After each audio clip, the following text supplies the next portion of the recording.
welcome. I'm Oles Garjuk, and you're watching Head to Head with UATV. 179 electronic auctions for the sale of land lease rights for a total sum of more than 14.6 million hryvnias were conducted via the state-owned online platform called OpenMarket in 2018.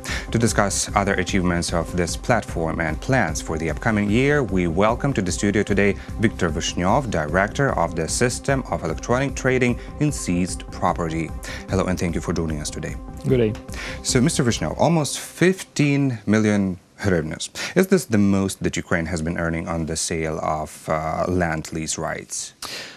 This project really is unique because before it there wasn't electronic trading of land lease. And what land lease are we talking about? Because let's just explain the audience, because we know that the moratorium on the sale of agricultural land has been prolonged until the 1st of January 2020, right? So what land lease are we talking about? Really, it didn't came into force if we talk about the moratorium, but still we talk about land lease of agricultural land, state-owned agricultural land, that land which is under moratorium. It cannot be sold, but still we can lease it to private owners. Mm-hmm. So this is like some private owners, they basically rent this through the electronic system that you want to tell us about. There was a public system of auctions where the person with just hammer, he put it and conducted that auctions. It was a little bit effective because beforehand it was just bilateral agreements with fixed price, and that's all.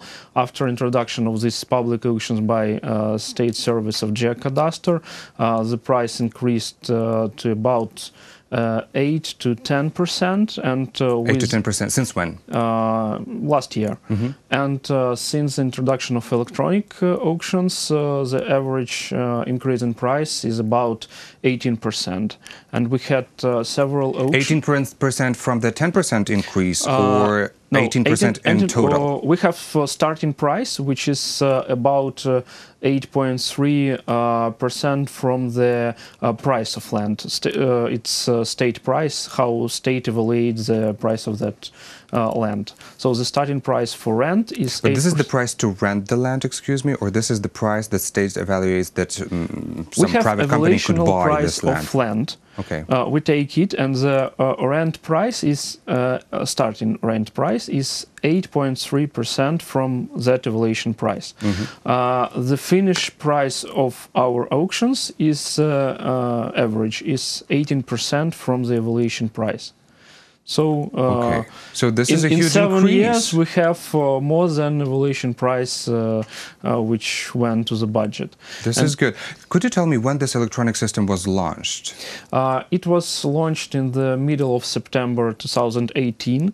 We have a pilot project which was adopted by the Cabinet of Ministers of Ukraine, and we hope that it won't be finished until the end of the year, and when the moratorium will be lifted, of course, we will be ready to start to sell land. Mm-hmm. Yes, because Ukrainian MPs, they are always emphasizing that they need some kind of strategy on the sale of agricultural land, that Ukraine is not ready for this, so that is why this moratorium has to be prolonged. How could you comment on this? Does this electronic system makes Ukraine more ready for this?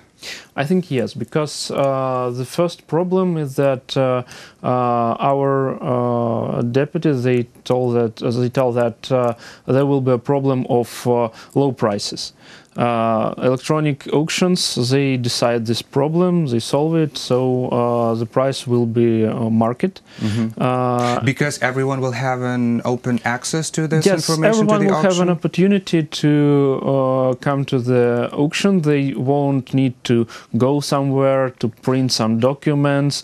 They just need to upload their documents into the system once, and that's all. Mm-hmm. And then the second problem is that our legislation is not quite ready to the lifting of moratorium. We need to adopt a new law concerning the agricultural lands. So our deputies have 1 year to prepare this. and to vote. I understand that the procedure doesn't exist. There can be some restrictions. For example, foreigners could not have more than, for example, 200 hectares, or cannot buy it at all, for example. Or legal entities can have not more than, for example, 1,000 hectares, but electronic system will be also ready to do this. We have a procedure of a preliminary checking the documents. We can have a register of owners, so we will be ready to seize it. For example, some legal entity have 990 hectares and couldn't have more than 10 hectares more. That's not a problem for electronic platform. And did Ukrainians establish this system?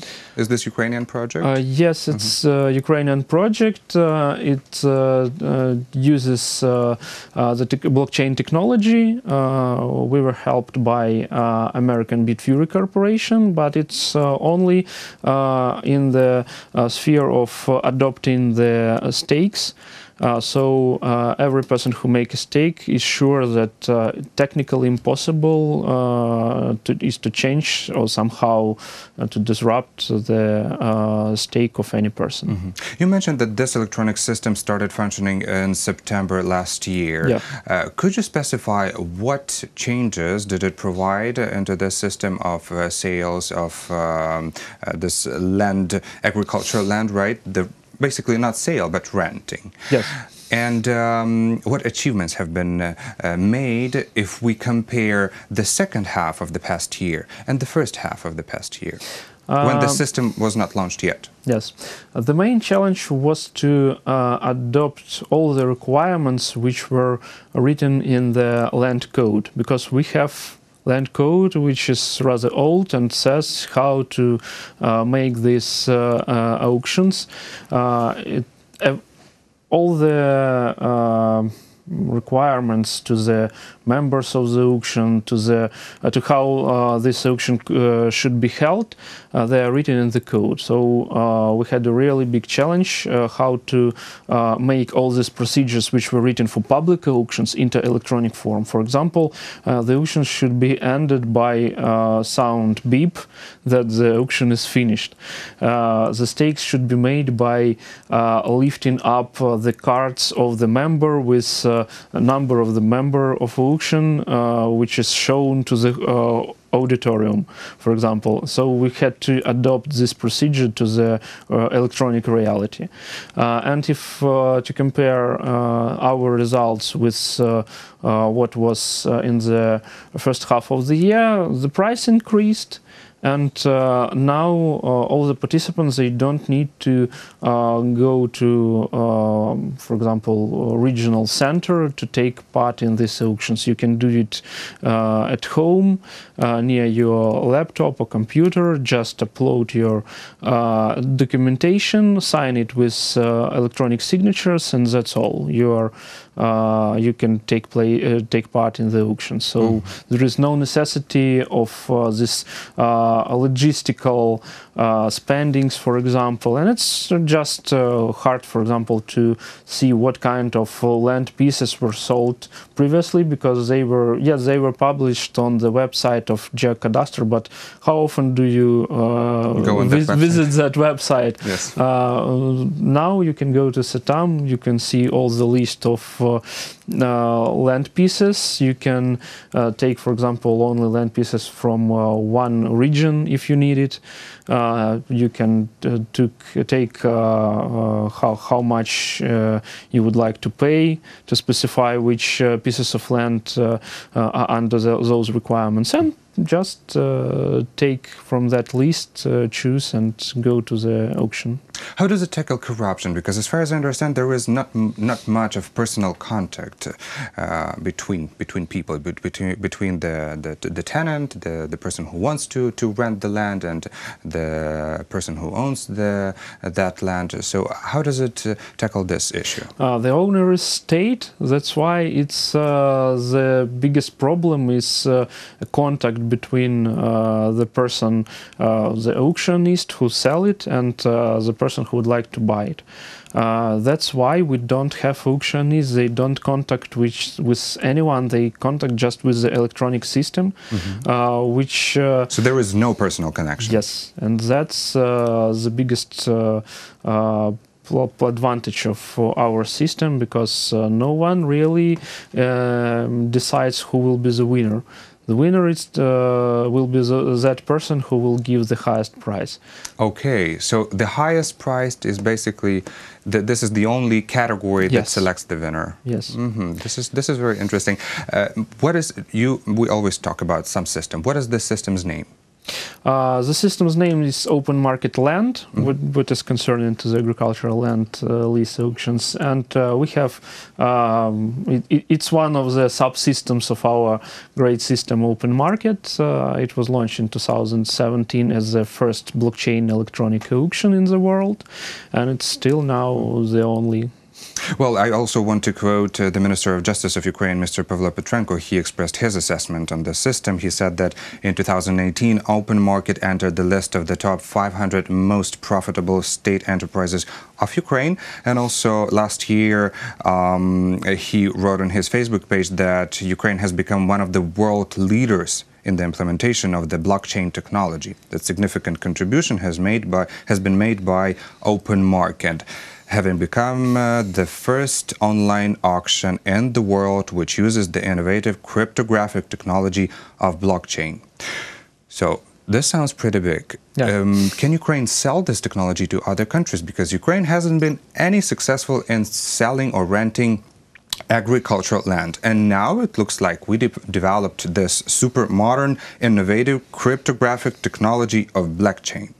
So yes, we got to one of top 14 countries in the world who use blockchain technology in the state sector. That was due to several projects, also OpenMarket, State Geocadastre, and we have one more project in progress, also connected with the Minister of Justice of Ukraine. Yes, we can sell it. We have talks with several states concerning that. What are they? I won't tell you. You won't tell me now, yes? Yeah, because we would like to have successful talks, and after that it will be... Without unveiling the information too soon, too early? Yeah.